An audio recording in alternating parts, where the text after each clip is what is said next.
Do you believe in the unseen? Welcome, brave souls, to the Haunting Reels. The Appalachians swallowed the sky in steep, endless waves of mist-drenched forest. As night crept in, the last rays of sunlight bled out behind jagged ridges.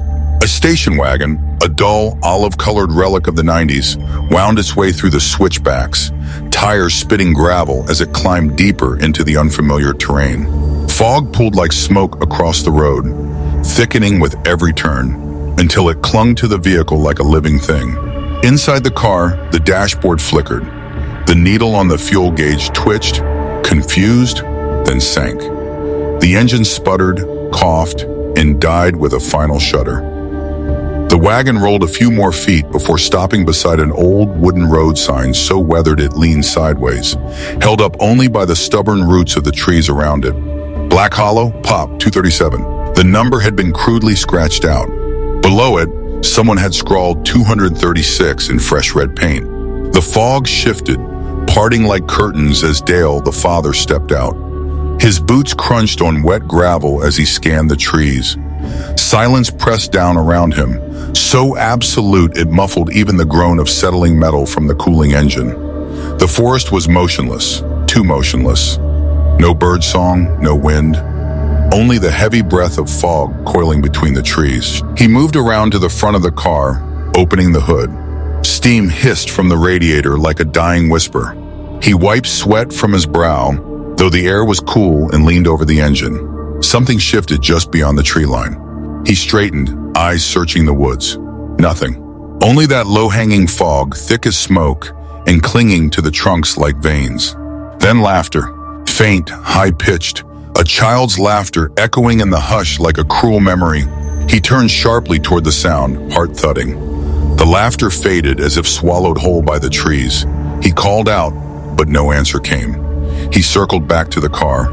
The back door was open now, just slightly. It hadn't been before. He called again. Still nothing.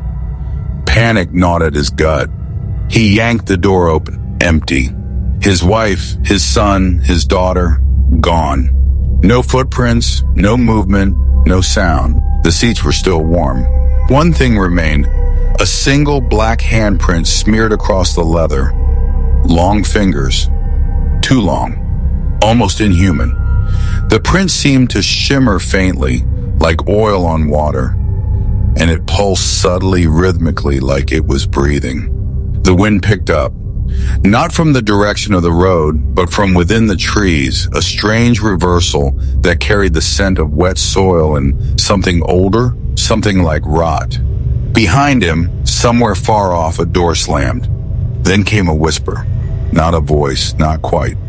But it spoke his name, Dale. The screen would fade to black here. The title would rise slowly from the darkness like something exhumed. Black Hollow.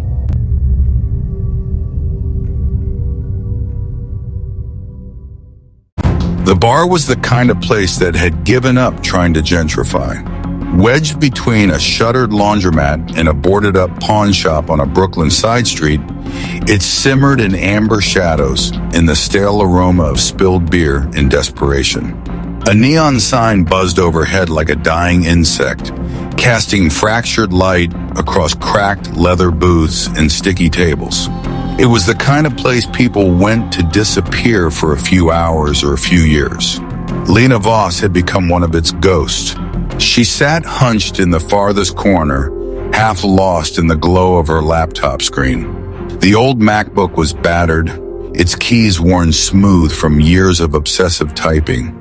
Her fingers hovered over the keyboard, unmoving for the moment. She wasn't writing, she was reading, absorbing, calculating. The light from the screen cast pale reflections in her dark eyes, which flicked back and forth across lines of text on a conspiracy forum that straddled the line between lunatic ramblings and uncomfortable truths. Most of it was garbage. Bigfoot sightings, alien abductions, the occasional screed about lizard people. But every so often, she'd find something, a thread that itched.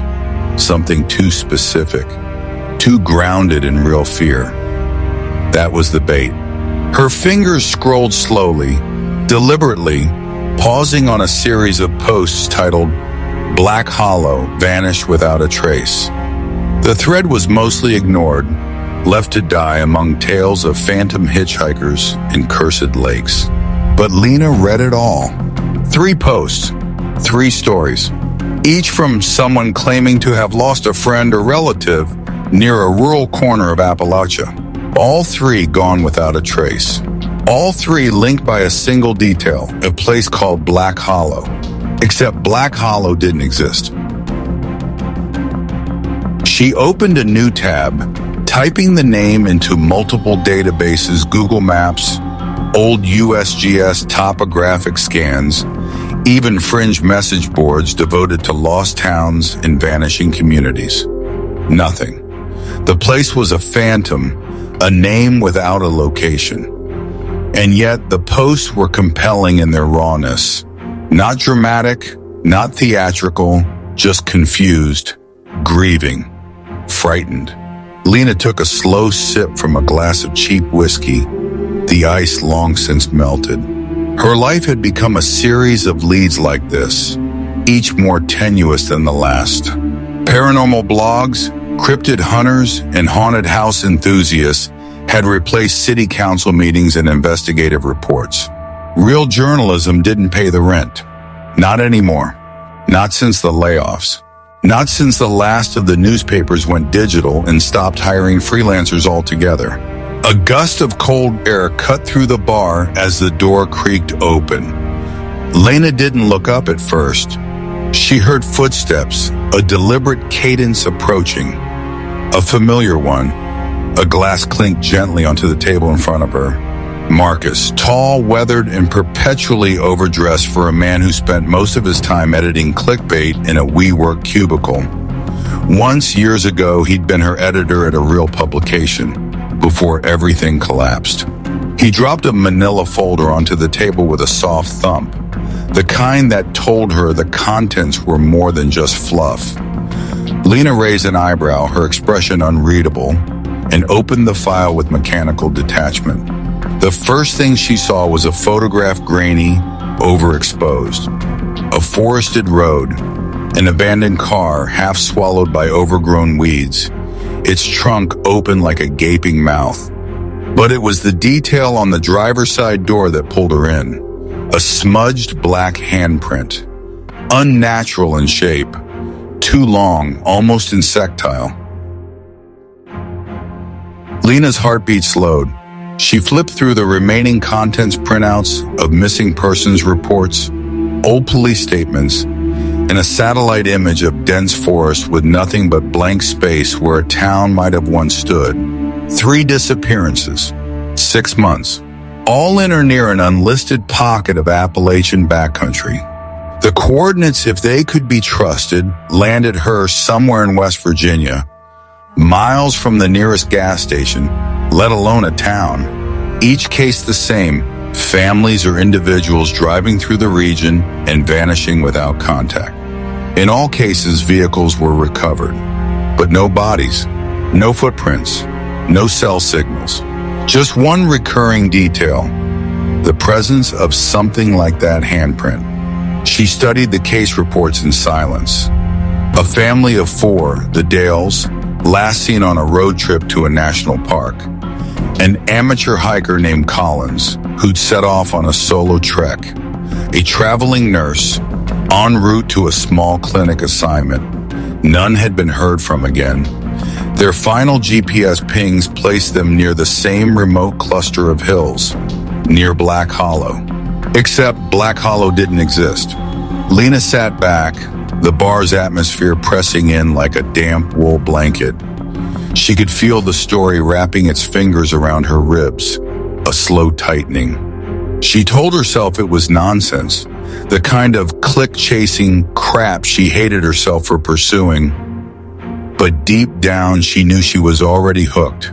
Outside the bar's cracked window, snow began to fall in slow spirals, muffling the city's usual chaos. The world out there was asleep, But in Lena's mind, wheels were already turning. She closed the folder and slid it into her bag. Her laptop followed. The whiskey remained unfinished. She left the bar without a word. The next day was a blur of logistics. She booked a rental and dug her old field gear out of storage, a dusty backpack, waterproof notebooks, a digital recorder, and a rugged camera with night vision capabilities. In another life, these tools had helped her expose corruption in foreign aid programs and drug rings in coastal ports. Now they were being repurposed to chase shadows in forgotten woods. Lena spent hours poring over regional maps, each layer peeling away familiar names and roads, until all that remained was green, pure, untouched wilderness. There were vague references to ghost towns, settlements that vanished in the coal bust of the early 1900s, but nothing definitive. No Black Hollow, just legends passed around online like urban campfire tales. She scoured local archives, pored over land deeds, and even tried contacting locals through obscure forums. The replies, if they came, were curt, evasive. Most claimed ignorance. A few offered vague warnings. One message simply read, "If you found the name, it's already found you. Don't go." That one lingered with her longer than she admitted. By the time she boarded a flight to Charleston, West Virginia, her nerves were taut wires. She didn't sleep. Her dreams, when they came, were filled with static and forests that blinked with eyes in the dark. The airport was unremarkable, cold, functional. Her rental car was a beat-up SUV with a faulty GPS and an air freshener that had long since given up. She drove west into the heart of the Appalachians as the towns thinned out and the signal bars on her phone flickered to nothing. By the time dusk settled over the hills, she had entered another world entirely. A world of mist-wrapped trees, decaying barns, and roadside crosses marking long-forgotten accidents. Her headlights cut through fog like a scalpel, illuminating fragments of a landscape that seemed to rearrange itself behind her. She found herself gripping the wheel tighter than necessary. Her breath fogged the windows. The air was heavy, laced with the scent of damp leaves and distant wood smoke.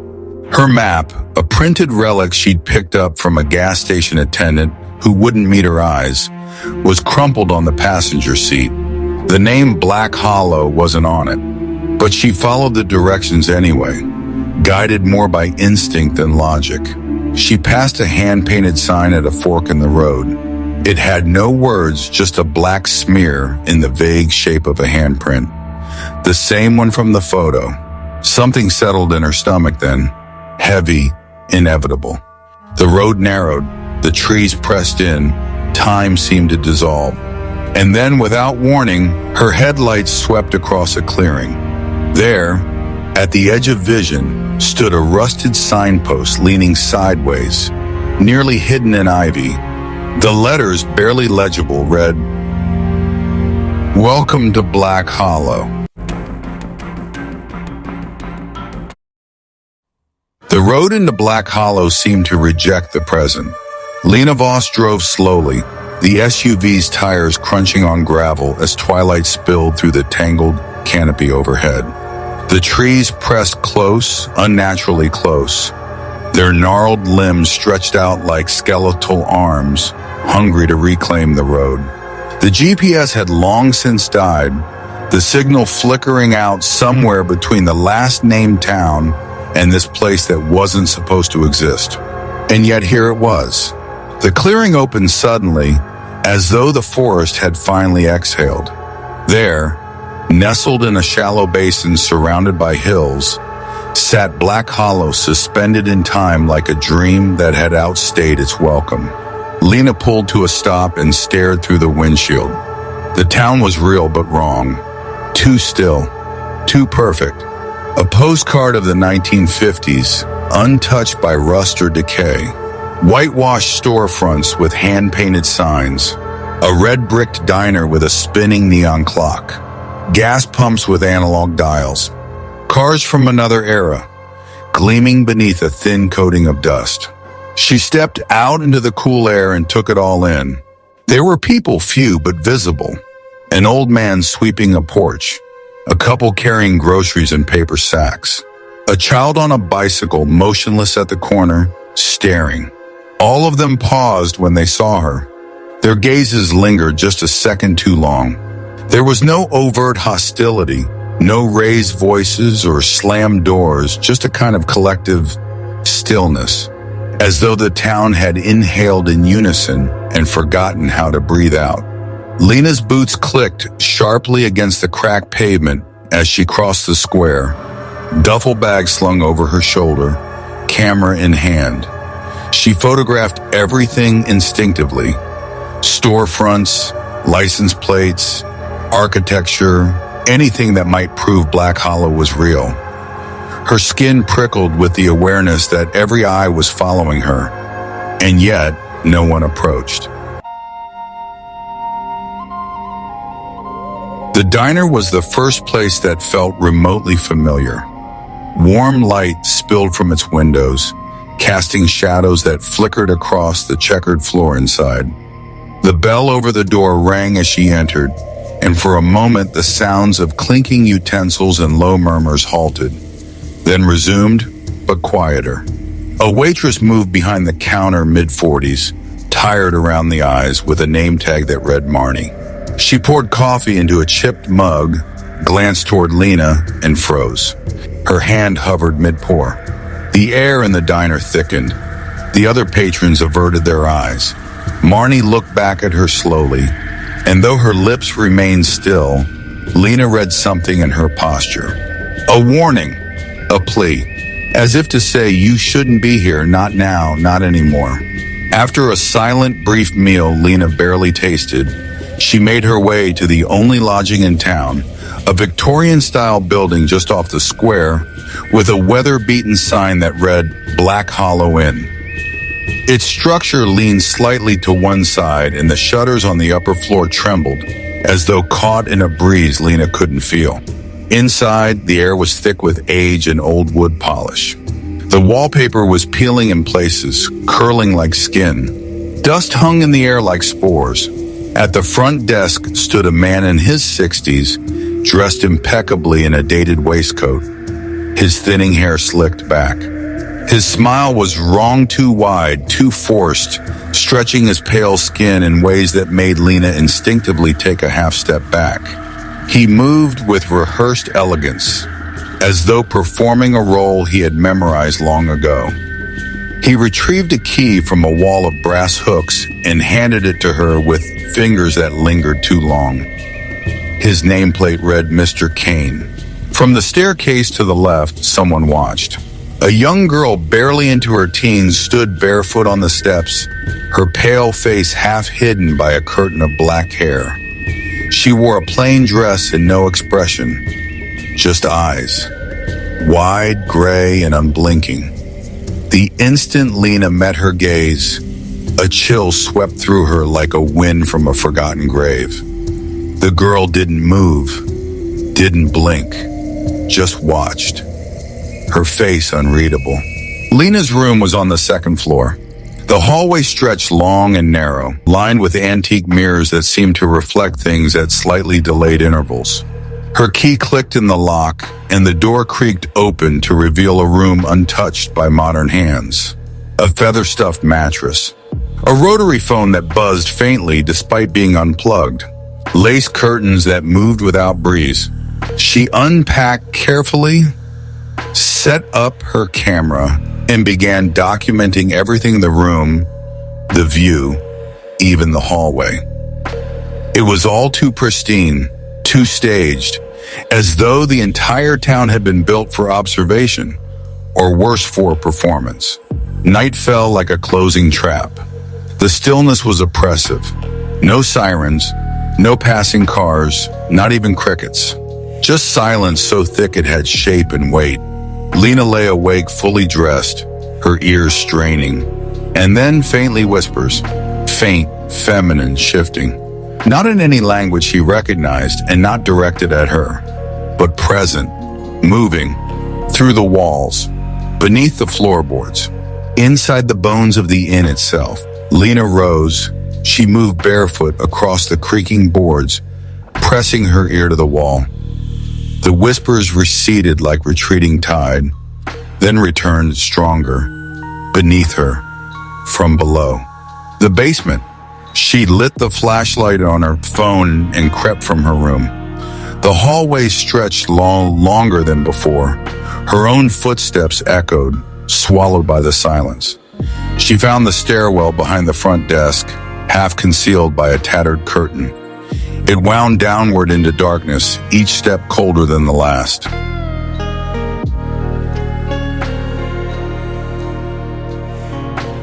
At the bottom, the air changed. It was damp, rotting, the smell of mildew and rusted iron. Her light cut through the gloom to reveal a stone-walled basement lined with wooden shelves, old trunks, and stacks of crumbling newspapers. She moved slowly, brushing dust from a stack and revealing front pages that hadn't seen light in decades. She read the dates: 1912, 1928, 1943. Different decades, all featuring missing persons, all from out of state, tourists, drifters, families on road trips, and all bearing the same terrifying image, a black handprint smeared across windows, doors, or the sides of abandoned vehicles. Sometimes a photograph, sometimes a sketch, always the same unnatural shape, fingers too long, angles that defied anatomy. One headline chilled her. Vanished without a trace. Stranger leaves handprint of ash. Lena scanned the clippings, feeling a slow, suffocating pressure begin to form in her chest. These weren't urban legends. These were real cases, real people, gone for a century, all converging on a town that shouldn't exist. Then she heard it, a footstep behind her. She turned sharply, light slicing through the dark. There, at the edge of the beam, stood Eliza, the innkeeper's daughter, pale, unmoving, her eyes fixed on Lena with impossible calm. She looked even younger in this light, more ghost than girl. She didn't speak, her lips never parted, but her eyes said enough. "They're watching you now, you should leave." The air shifted again, thicker now. Not just damp, but alive, pulsing with something unseen. Lena started to back away, pulse thudding in her ears. And then under the door, the first fingers appeared. Thin, blackened, jointed wrong, crawling across the floor like spider limbs. They pressed against the threshold, testing it, searching for weakness. Then another hand joined the first, and another. They began to multiply, dragging with them the scent of sulfur and scorched soil. The whispers returned, louder, more insistent. 100 voices stacked atop one another, forming syllables that echoed inside her skull. Lena grabbed her bag and camera, stumbling backward into the shelves, sending dust and paper into the air like ash. The door above creaked, light flickered. Eliza was gone. The basement seemed to expand, walls shifting, ceiling rising. She fled, up the stairs 2 at a time, through the hall, into her room, slamming the door shut behind her. The whispers didn't follow, but the silence afterward was worse. She leaned against the door, breath ragged, sweat freezing on her neck. Her camera trembled in her hands. She reviewed the photos she'd taken in the basement, each one grainy, washed out. But one frame showed something she hadn't seen in the moment. Behind her, half submerged in shadow, a figure stood at the edge of the shelves. Tall, skeletal, watching. Lena stared at the image long after the screen dimmed. Outside, the town slept, but Black Hollow was awake. The dawn crept into Black Hollow with the reluctant pale light of a world unsure of itself. Mist drifted low across the town square, and the buildings cast long skeletal shadows on the cracked pavement. Lena stood at her window in the Black Hollow Inn watching. The town below was stirring, but not in the way cities or towns typically woke. This was more like a hive rising in unison, a quiet ripple of movement just beneath the surface. Banners fluttered from poles red, gold, and black. A hand-painted sign read, "Welcome Harvesters," strung between the old courthouse and the church. Tables were being set in the square. An air of preparation hung like a scent. Something ceremonial, deliberate, and dreadfully precise. And yet something was wrong. Lena watched the townsfolk file into the square in their Sunday best buttoned-up shirts, neatly pressed dresses, shining shoes. But there were no children among them. Not one. And standing in place of where children should be, at schoolhouse windows, near porch swings, beside vendor booths, were mannequins. Perfectly dressed, perfectly still. Not store dummies, but almost people. Their skin was a touch too smooth, their faces sculpted into unsettling masks of cheer. They stood in small groups, posed like photographs frozen in time. Their lifeless eyes mirrored the same emptiness Lena had glimpsed in the stares of the townsfolk. She saw one woman, a middle-aged matron with pin-curled hair, adjust the scarf of a mannequin child with the tenderness of a mother. But the way she smiled, how her lips stretched wider than they should, there was no love behind it. Only performance. Lena left the inn. She walked with caution through the square, her camera swinging against her chest, unnoticed now by those around her. The townsfolk moved with mechanical precision, like dancers practicing for a final performance. Every motion was scripted, every expression carefully measured. Laughter echoed at the wrong pitch. Eyes never blinked. A wooden stage had been built overnight in the center of the square. Atop it stood Sheriff Hale, tall and square-shouldered, with a star pinned to his chest that gleamed like it had never known dust. He addressed the crowd in tones Lena couldn't hear but didn't need to. Whatever he was saying, it wasn't comfort, it was control. She watched the crowd nod in eerie unison, like heads bobbing on puppet strings. She followed him later when he retreated to his office just beyond the square. Inside, the walls were lined with awards and photographs, each frame dustless and perfectly straight. But what caught Lena's eye was the desk drawer left slightly ajar. Something glinted within. She moved quickly, camera ready. Her fingers brushed against something small and cold. She pulled it free. A ring. Simple gold band. Inscribed on the inside, Dale plus Marissa. She stood still, her breath halting. It was proof. Dale was here, or had been. But it raised the worst question, where was he now? The day moved slowly, thick with the weight of what was to come. As dusk fell, lanterns flickered to life across the square, each glowing an amber orange that painted the town in firelight. The air had changed, it hummed, not with joy but with a hunger barely restrained. Lena returned to the square as the townsfolk gathered. Every face wore a mask of festivity, but beneath the surface something terrible churned. Children's laughter played through speakers, too even and too clean to be real. The mannequins had been moved. They now stood in ceremonial rows near the stage, draped in flower crowns and ribbons. From a distance, they looked alive. Up close, the illusion crumbled. The chanting began. It rose from a whisper to a cadence, sung in a language that made Lena's skin crawl. Not Latin, not anything she recognized.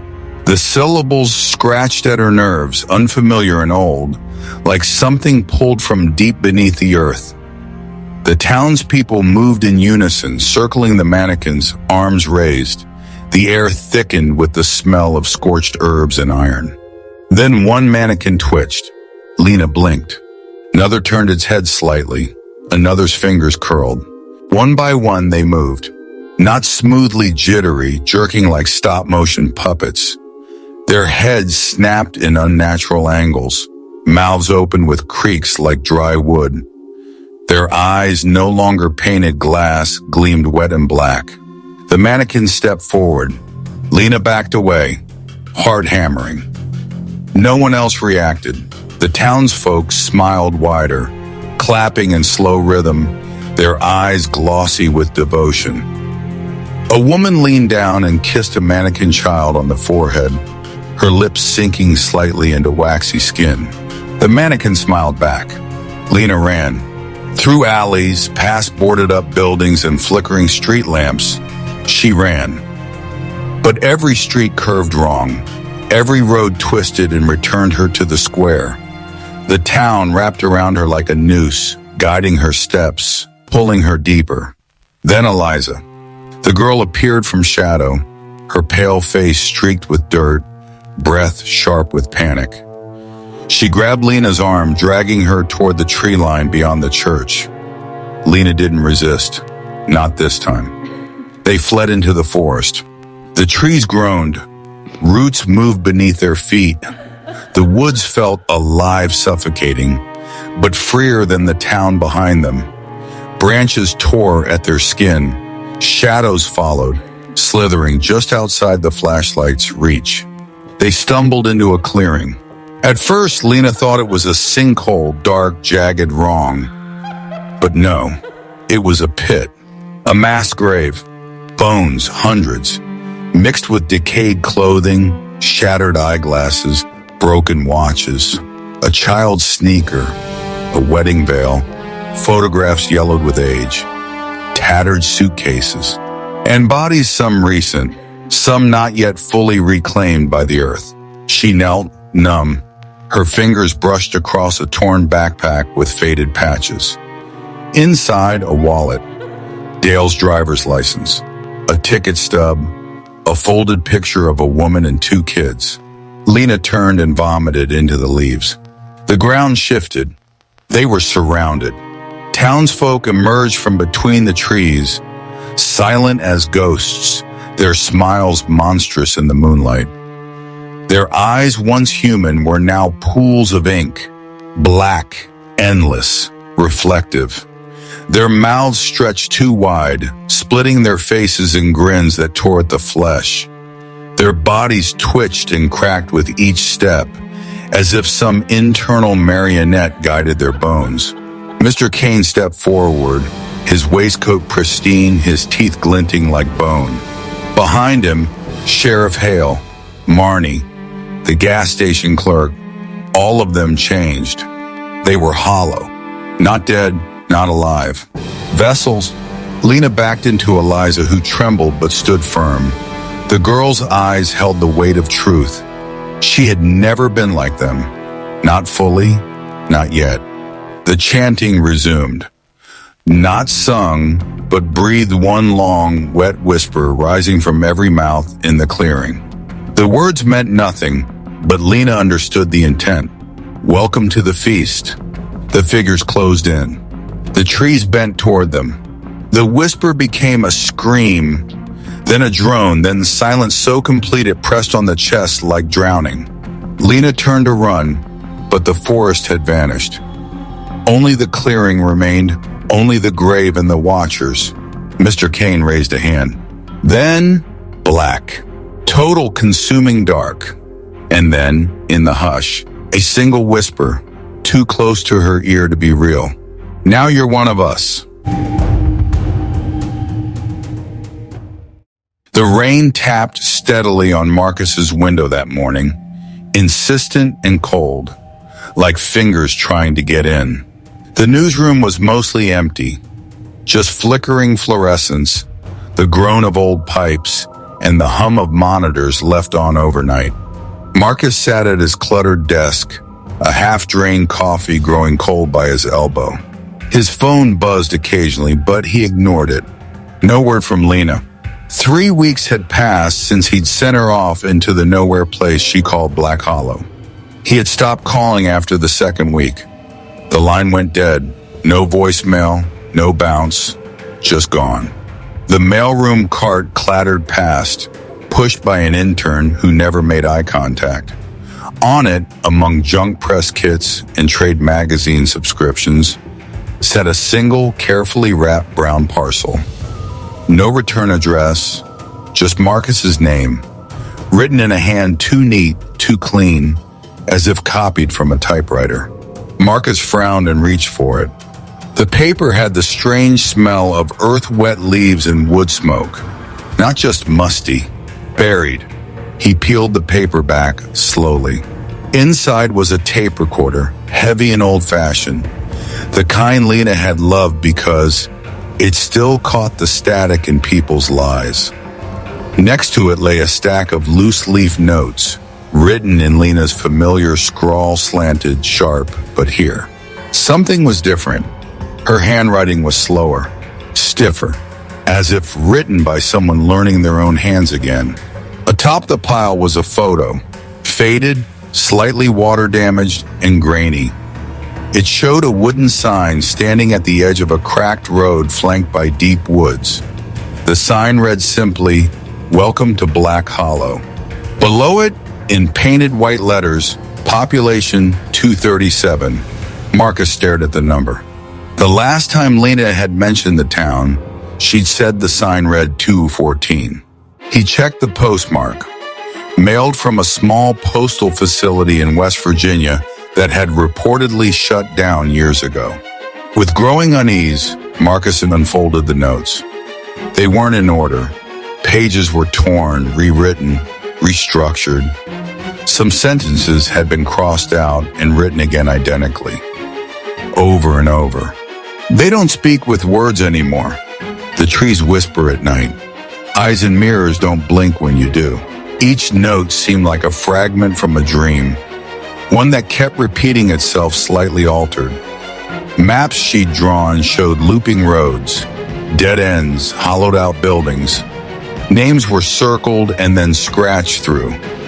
Eliza, Mr. Kane, the hollow ones. In the margins, Lena had written strange mantras. Stay in the light. Don't trust the clocks. They forget, but the town remembers. He pressed play on the recorder. A click, then silence.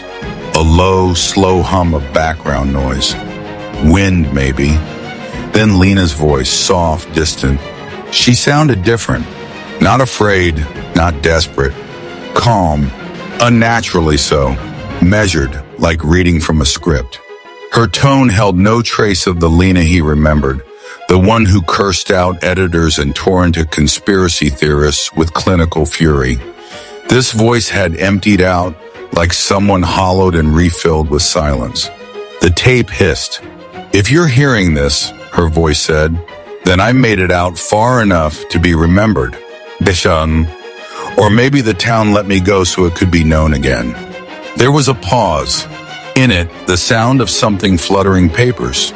Maybe, or wings. Some towns don't want to be found, she continued. They hide in the folds of maps in memory. They drink the people who wander in and forget to wander back out. Black Hollow isn't haunted. It isn't cursed. It's hungry.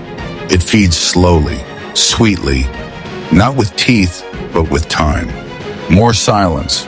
Then, the sound of something scraping against wood. A creak, a distant metallic groan like an old swing swaying in the wind. They watched me before I even crossed the county line. I thought I was investigating disappearances, but I was only confirming them. No one leaves Black Hollow, not fully. Marcus leaned back, stunned. The fluorescent lights buzzed louder. He felt like the room had gotten smaller. They were never people, not really, Lena's voice went on.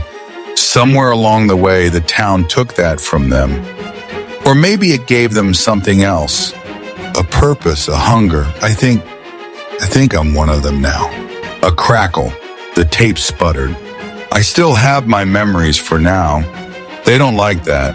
They try to take them at night when the walls breathe. I write them down to keep them anchored. But even the ink fades faster here.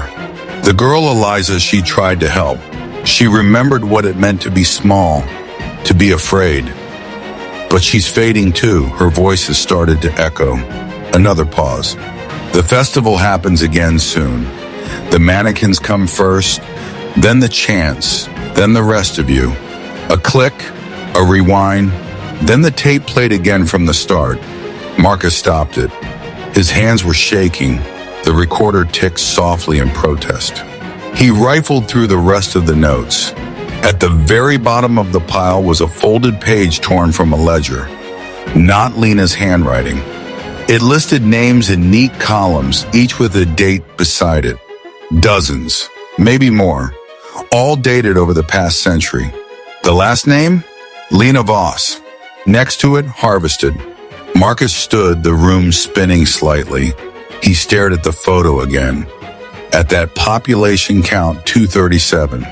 He whispered the number to himself, counting the implications. That meant 23 more had joined since Lena's arrival. Journalists, travelers, curious strangers, maybe postal workers who wondered why their station still received outgoing mail from a ghost town. He paced, he turned the recorder over in his hands. Then he did something he hadn't done in years. He pulled out a real map, a topographic state map. He spread it across his desk. No sign of Black Hollow. No roads leading to it. Just forest, river, and the faint trace of old mining territory. He thought about burning the package, erasing the evidence, pretending Lena never came back, never sent anything at all. But he knew deep down that if he didn't follow the trail, someone else would, sooner or later. The town wanted to be found. It had left a breadcrumb, a whisper, a photograph. He picked up Lena's tape again and played the last 10 seconds. Some towns don't want to be found until it's too late. Then silence. The office behind him flickered and dimmed. In the reflection of the glass window, Marcus thought he saw someone standing behind him, just a flicker. A girl in a white dress. Her eyes were black,